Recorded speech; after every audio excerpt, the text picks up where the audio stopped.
Assalamualaikum. Hari ini kita akan review satu lagi produk, iaitu produk palm sander daripada brand Stanley. Okey, jenis yang saya pilih ini adalah suku daripada kertas pasir. Okey. Sebab apa? Sebab sander ni dia ada banyak jenis. Ada yang jenis macam ini, iaitu 1/4 daripada kertas pasir yang dilipat 4. Okey. Dan juga ada yang menggunakan separuh sahaja, iaitu mungkin lebih besar sedikit. Kemudian ada juga yang menggunakan belt sander, yang anda boleh nampak macam kereta kebal tu. Kemudian ada juga yang menggunakan orbital sander, iaitu jenis bulat yang menggunakan pelekat sebegini. Jadi untuk mata yang sebegini ataupun untuk yang kertas pasir begini, anda perlu beli khusus lah.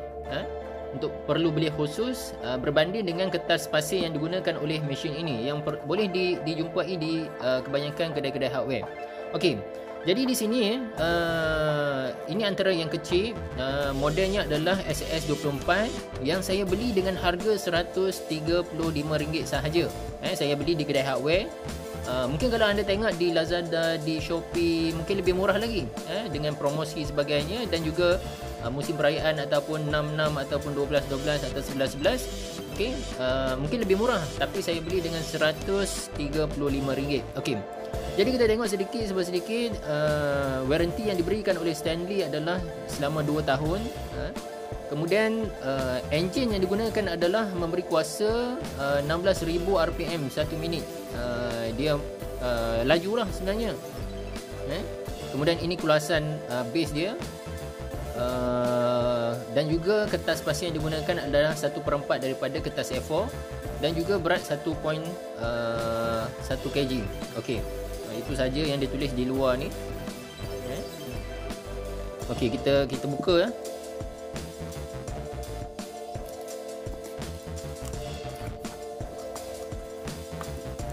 Okey. Ini adalah bag untuk serbuk kayu. Okey, kita letak dulu kita keluarkan dulu semua. Okey, ini adalah apa yang kita dapat daripada unbox tadi. Yang utamanya adalah mesin sander ini. Agak selesa pegang, cuma saya rasa agak tinggi sedikit. Jadi mungkin tempat hitam ni adalah untuk pegang, sama ada kita memegang dengan satu tangan ataupun dua tangan di sini.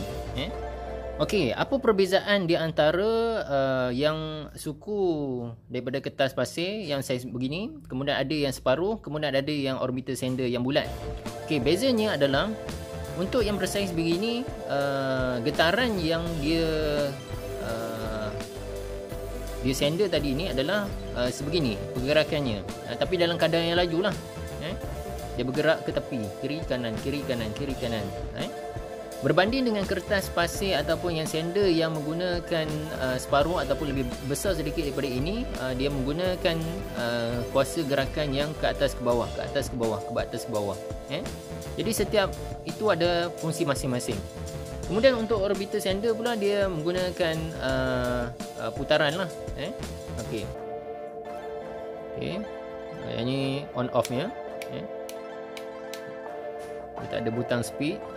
Kemudian ini bag untuk kayu, serbuk kayu. Masuk hanya klip. Dan untuk ini sama ada mungkin cepat penuh dengan habuk, maka kita boleh juga guna vacuum. Sambungkan dengan vacuum terus. Kemudian bolehlah lagi mudah, supaya apa? Supaya bilik ataupun kawasan yang bengkel yang kita gunakan tu sentiasa bersih. Kemudian disertakan juga dengan pelapik tapaknya. Okey, yang ni disertakan sebab apa? Sebab kawasan ini adalah kawasan span, ataupun material yang lembut untuk dan juga sekata. Jadi kalaulah tanpa kita terus letak, contohnya lepas kita guna, kita terus letak di satu tempat, lama kelamaan mungkin akan mudah rosak, mudah kena air, kemudian tak rata. Jadi inilah kegunaan pelapik ini, supaya apa? Supaya bila kita nak menyimpan, kawasan permukaan yang lembut ini terjaga, dan juga apabila kita nak menghasilkan ataupun nak sander, maka hasil kerja kita itu lebih halus. Sebab apa? Sebab permukaan yang lebih rata. Okey. Kemudian disertakan juga dengan kertas pasir grade 120, satu sajalah, jadi kita kena beli yang lebihnya. Dan juga warranty ada kat dalam ni, dan juga manual. Jadi kita tengok bagaimana performance daripada produk yang kita beli ini.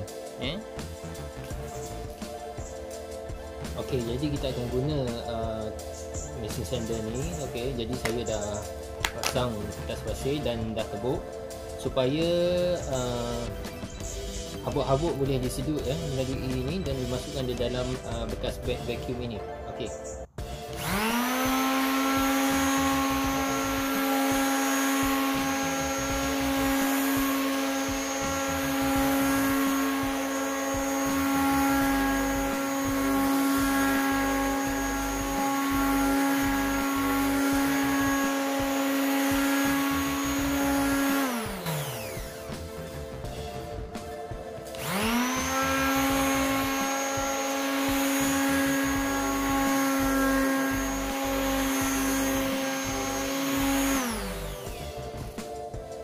Okey, kita dah tengok. Jadi saya dah gunakan mesin sander ni selama hampir 1 bulan sebenarnya. Dan saya rasa bagi brand Stanley ini okey, tak ada masalah. Vibration dia pun okey. Kita yang memegang pun tak terlampau rasa vibration dia. Bunyi dia biasalah, standard macam mesin sander yang lain. Mungkin kalau apa yang lebih mahal, mungkin bunyi vibration tu lebih senyap. Tapi berbaloi dengan harga, kita pegang pun sedap, serutan ke dalam beg pun habuk masuk. Okey, itu sahaja daripada saya. Kita jumpa lagi dalam video yang seterusnya. Assalamualaikum.